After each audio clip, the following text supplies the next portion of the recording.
नमस्कार दर्शक बंधु Odia knowledge academy YouTube channel को आपण मानक स्वागत।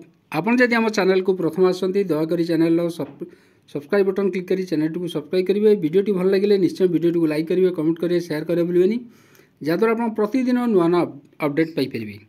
देखो जो शिक्षक शिक्षयित्री मैंने अच्छा जो माननीय सुप्रीम कोर्ट को जो गुरुत्वपूर्ण टी2 टीचर एलिजिबिलिटी टेस्ट को नहीं जो गुरुत्वपूर्ण खबर अच्छी आम से विषय आलोचना करवा। दयाकोरी वीडियोटी को संपूर्ण देखिए जहाँद्वारा आप खबर विषय संपूर्ण जानीपर। तो चलतु डेरी नक आरंभ करवा आज खबरटी।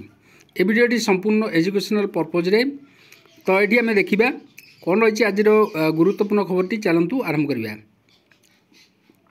देखु जोटा संवाद बाहर स्कूल जो शिशु बटिका को लेकिन एटा मुझे देखी ता सहित देखु जोटा कि स्कूल अंगनवाड़ी सामिल नहीं। स्कूल एवं गणशिक्षा मंत्री जो अच्छा माननीय ओडिशा सरकार स्कूल एवं गणशिक्षा मंत्री नित्यानंद गौड़ को प्रतिक्रिया से देइचंती जो थी कि शिशु बटिका 3 को नहीं स्कूल सामिल करा जाई अछि।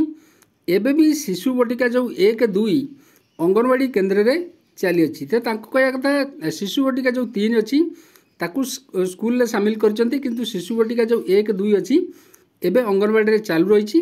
वर्तमान परिप्रेक्षी रे सबू अंगनवाड़ी बंद करी स्कूल सामिल करवा संभव नुह बोली ये माननीय मंत्री प्रतिक्रिया कहते। संवाद में जोटा प्रकाश पाई प्रारंभिक भाव स्कूल शिशु बटिका 3 आरंभ हम। ये माननीय मंत्री कहते प्रारंभिक प्राथमिक अवस्था स्कूल जो शिशु बटिका 3 आरंभ हम एवं 5 वर्ष पर जो पिला शिशु बटिका 3 नाम लिखाई पारे।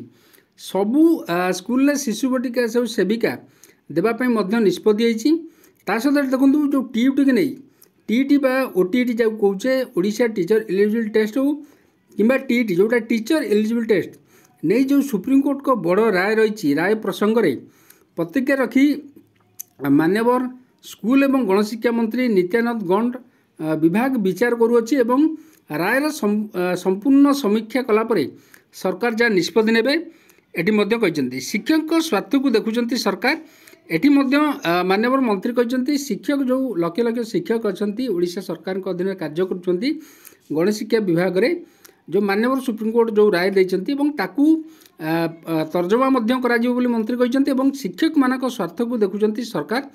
राज्य में अनेक शिक्षक अच्छा जो मैंने 2011 पूर्व निजुक्ति पाई से टीटी नाला तेणु कौन कर तर्जमा चली रायर माननीय सुप्रीम कोर्ट जो राय देते तार तर्जमा चलती रिव्यू पिटिशन करूँ कि नहीं विचार चलती अन्य राज्य कौन करुँच तर्जमा कराई। जो माननीय सुप्रीम कोर्ट जो राय देते रिव्यू पिटिशन सरकार करेंगे कि नहीं तापर विचार चली अन्य राज्य सरकार माने जो अच्छा से माने कौन करुँच नहीं तर्जमा तर्जमा पर सरकार निष्पत्ति जा ने।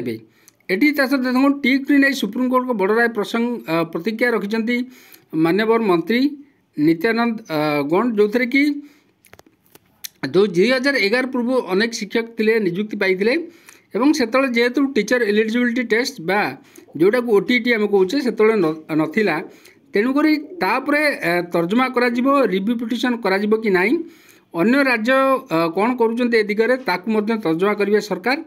ओडिशा रे पाखापाखि प्राय 75,000 शिक्षक जो टीटी करना जो भविष्य को दृष्टि रखी सरकार ए विषय विचार करुँच आगू ए विषय सरकार गुरुत्वपूर्ण निष्पत्ति नहीं पारती जोटा कि सुप्रीम कोर्ट माननीय सुप्रीम कोर्ट समस्त राज्य को केंद्र सरकार को जो राइट देते टीचर एलिजिबिलिटी टेस्ट को नहीं तापर सरकार तर्जमा करेंगे विचार करेंगे अन्य राज्य कौन निष्पत्ति नौकर विचार हम विचार पर सरकार जहाँ निष्पत्ति नेबे। तो आज गुरुत्वपूर्ण खबर। तो जब खबरटी आपको भल लगे दयाकोरी निश्चय चैनल को सब्सक्राइब करेंगे, वीडियो को लाइक करेंगे, कमेंट करेंगे, शेयर करेंगे भूलें जहाँद्वारा आप प्रतिदिन नुआ नुआ अपडेट पाइपर। धन्यवाद।